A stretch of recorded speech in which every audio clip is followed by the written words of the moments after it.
Thank you, Mr. Minister, for your tremendous words of friendship. You also say divine providence. You know that in Israel, the businessmen make a local call to God. But it's possible to have the global networks of communications. Even that can be spread, and it is spreading. There is great fruits of progress that are being spread across the globe with the openness of markets, with the rise of technology. And this is the subject that I'd like to speak about in this historic visit to Mexico. Historic because, amazingly, no Israeli prime minister has visited Mexico, or for that matter, any other Latin American country since the founding of the State of Israel. It's time to correct it. I'm proud to be the first Israeli prime minister to correct this.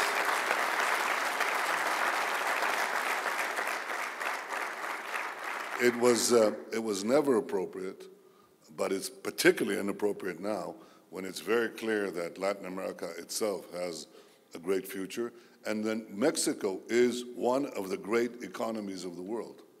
It's in the opening dozen, and by clear and I think responsible estimates, it will move not merely into the top 10, but further down. That means up. And we in Israel want to do business with Mexico. Our firms are here. We have about 150 firms already in Mexico. There's a delegation that came with me, Mr. Minister, with the help of our distinguished ambassadors. I want to thank you, Ambassador Peled, and you, Ambassador Mesado, for this. It is something whose time has come. Now, I want to say something about what is coming, what is already here, what we have to do.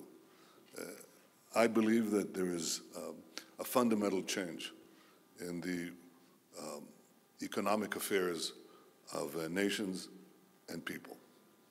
And that is not merely globalization, but the enormous value of innovation.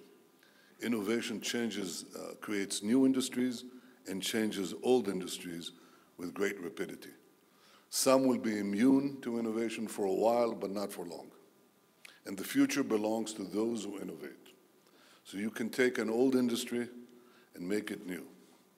I was once, many, many years ago, a young officer. And I was given a car. It was an Israeli-made car.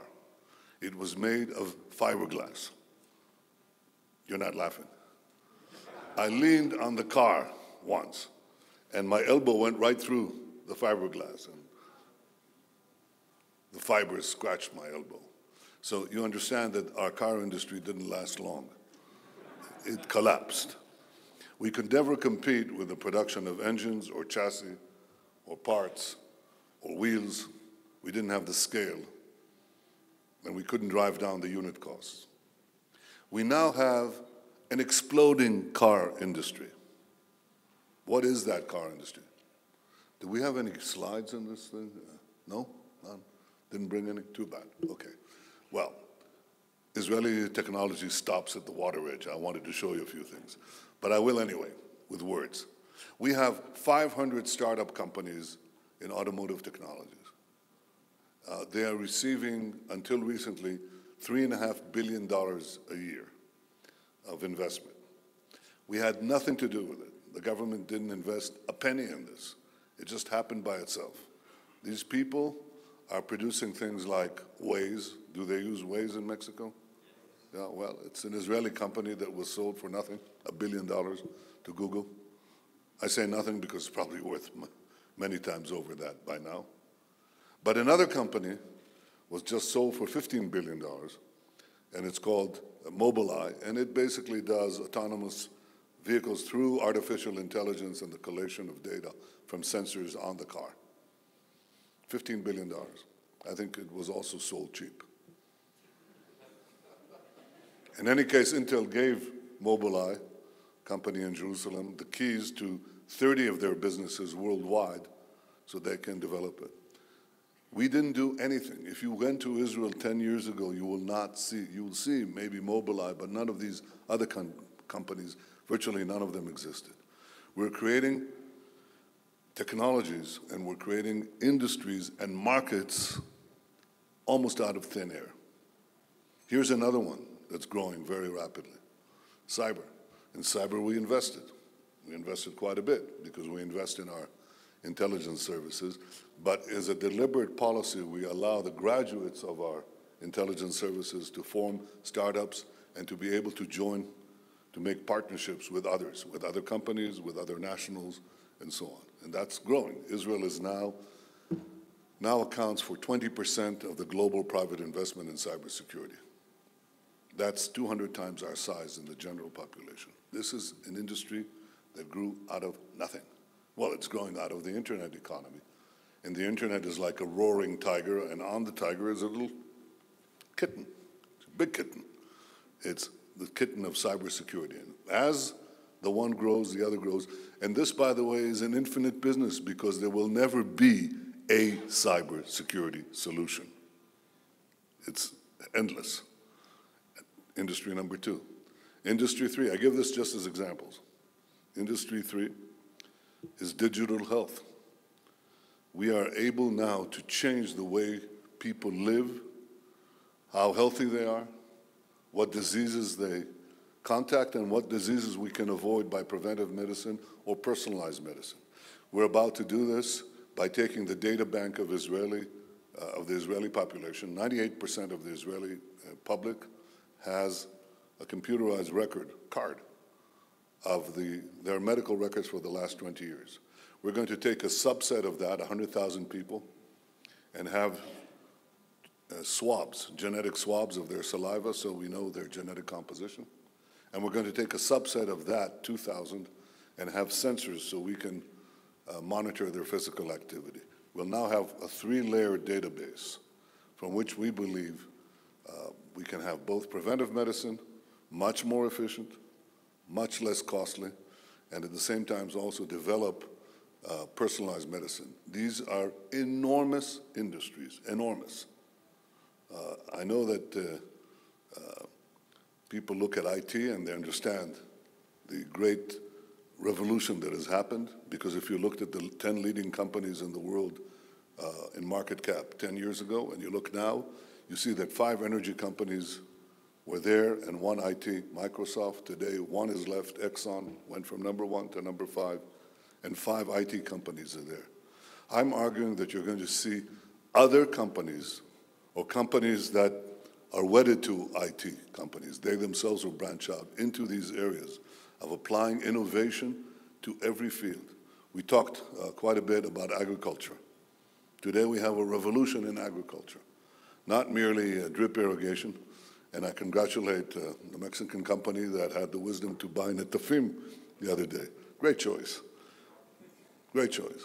But not only drip irrigation, it's the ability with drone technology to photograph, to have imagery of fields, and to see where you need drip fertilization, drip irrigation, where you don't want it, where you're wasting money. So you can increase the yield of crops. You can increase, we already have, the yield of cows. I always ask this question, it's now an easy one to answer. Which cow produces more milk per cow? No, I'll give you a hint. It's not a French cow. It's not a Dutch cow. It's not even an American cow. It's not a European cow. It's an Israeli cow. It's double the amount of milk per cow than the European cows. And this is all technology because it's a computerized cow. Every moo is computerized. And you just can increase productivity. I give this as examples for any field that you're dealing with, any field that you're dealing in. Mining, infrastructure, energy, agriculture, water, health, transport. You are already in a technological revolution, or you will be, or you don't know that you're in, and that's the worst situation to be in. That's the worst situation to be in. There are very few centers of cross-fertilized technology in the world. There are specializations in many areas. There are countries that excel in one area, or 1 or 2 areas, other countries that excel in other areas. There are very few places where you have this cross-fertilization. Israel is one such place. And I think there are very few of them, for the moment, for the next decade. And I think that we can't sit on our laurels. We don't think that what we've achieved guarantees that we'll achieve it forever. We have to constantly innovate our innovation. But we know one thing that we have to do is we have to couple this innovation to markets. Without markets, we get nothing. And what better market, what better country to wed Israeli innovation to than Mexico? Mexico is emerging rapidly. It'll be a giant. We believe in Mexico. And I know that many in Mexico believe in Israel.